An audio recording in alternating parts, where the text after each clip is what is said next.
Apa sih sebenarnya yang bikin investor asing ini kepincut gitu Pak untuk kembali lagi mengkoleksi saham-saham di IHSG kita? Ya, satu karena Indonesia adalah negara yang cukup proaktif dalam penanganan COVID ini, dalam arti ketika kita itu pemerintah itu dengan sigap mencari vaksin dan mendapatkan kontrak vaksin yang untuk Indonesia, sehingga program vaksinnya itu cukup jelas ya ke depannya itu dari mana datangnya. Yang kedua itu dengan adanya Omnibus Law yang kemarin yang tahun lalu itu sudah disahkan oleh DPR, maka kita berharap bahwa pertumbuhan ekonomi itu juga akan didorong oleh pertumbuhan investasi di Indonesia. Dan yang ketiga itu sebenarnya untuk investor asing, dengan adanya fundamental yang bagus. Investor asing itu di negara-negara maju kan sebenarnya return-nya kalau mereka itu investasi di obligasi mereka kan sangat rendah. Itu 1%, ada yang di bawah 1% untuk 10 tahun. Sehingga ketika kejelasan terhadap pertumbuhan ekonomi dunia itu sudah mulai ada, maka mereka itu akan mulai mencari tempat-tempat di mana pertumbuhan itu bisa lebih tinggi, karena resikonya sudah jauh berkurang dengan adanya vaksin ini. Jadi kita melihat ada pergerakan satu dari obligasi negara-negara maju yang bunganya sudah sangat rendah masuk ke dalam equity, dan kedua itu di antara equity-nya sendiri itu akan banyak masuk ke emerging market equity, termasuk ASEAN, termasuk Indonesia.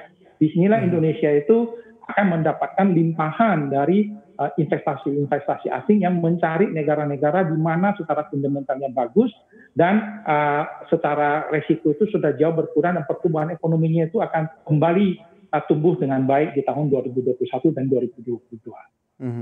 Baik, menarik sekali, ada 3 poin yang kami catat di sini Pak Willy.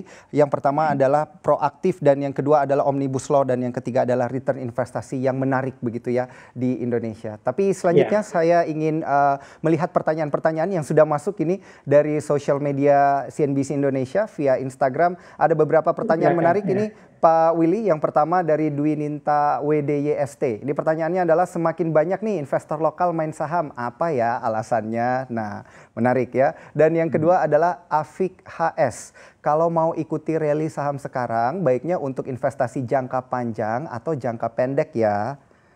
Nah, Pak Willy mau jawab yang mana dulu nih Pak Willy nih? Yang pertama atau yang kedua dulu? Oke, kita jawab dari yang pertama ya. Yang pertama dulu ya. Bahwa investor asing, investor retail itu, domestic individu itu banyak masuk ke market, menurut saya itu sangat positif. Karena sebenarnya kan uang itu kan tidak mengenal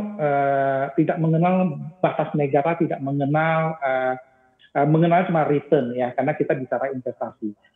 Kenyataan bahwa banyak investor lokal atau retail yang berinvestasi di bursa saham kita sebenarnya itu menunjukkan kepercayaan masyarakat Indonesia terhadap pertumbuhan ekonomi Indonesia itu sangat baik. Jadi mereka itu tidak takut negara ini akan kacau balau, makanya mereka berani investasi. Kalau tidak, mereka tidak akan investasi di dalam negeri dan di bursa saham. Karena bursa saham ini kan adalah perusahaan-perusahaan yang melakukan bisnis di Indonesia.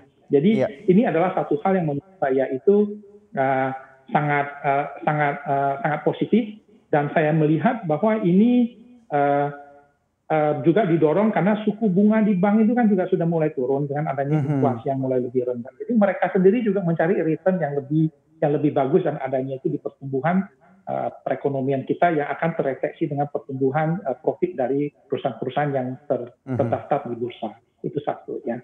Nah, untuk pertanyaan kedua tadi itu investasi itu jangka panjang atau jangka pendek? Iya, jangka panjang atau jangka pendek nih? Iya, di seluruh dunia selalu dikatakan bahwa investasi jangka panjang itu selalu memberikan hasil yang lebih baik. Ya, dan juga memberikan bukan resiko yang lebih sedikit, karena itu memprediksi jangka panjang itu selalu lebih mudah daripada memprediksi jangka pendek. Jadi sebenarnya kalau di market ini kan kita lihat itu kan ada 2 tipe. Satu tipe investor, dan investor asing itu kebanyakan ada tipe investor. Mereka beli, mereka pegang karena mereka percaya Indonesia 2-3 tahun ke depan itu akan semakin maju, sehingga mereka akan maju bersama bursa saham dan perusahaan-perusahaan di Indonesia. Tapi ada juga yang disebut dengan trader. Mereka beli, mereka jual, mereka beli, mereka jual.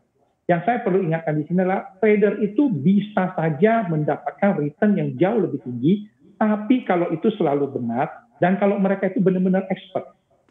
Jadi Uh, saya untuk jangka pendek itu biasanya itu ada orang yang benar-benar mengerti bursa saham, ya. Investor pemula itu seharusnya itu mengambil jangka panjang, kalau menurut saya, karena akan lebih mudah dan akan lebih simpel investasinya. Jangan lupa untuk install aplikasi CNBC Indonesia di App Store dan juga di Play Store untuk terus mengikuti informasi dan berita terkini terkait ekonomi dan juga bisnis.